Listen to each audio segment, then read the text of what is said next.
Ito yung hydrophobic coating na ginagamit ko sa ating sasakyan. Microtex na glass stain guard. Alright, so natapos na natin lagyan ng stain guard.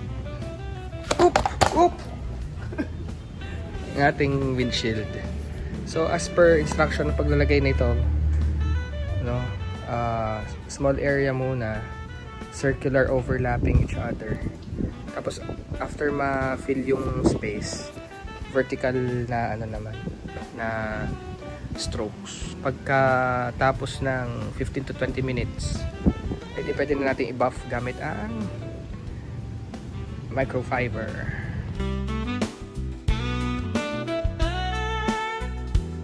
Subukan natin ulit itong EasyWorks Watermark Remover.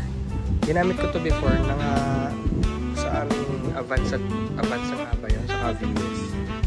Sa totoo lang hindi siya gumana. Parang wala siyang improvement na nakita. Pero feeling ko ito, pinagtaka ko ngayon, tinasting ko dito sa CRV.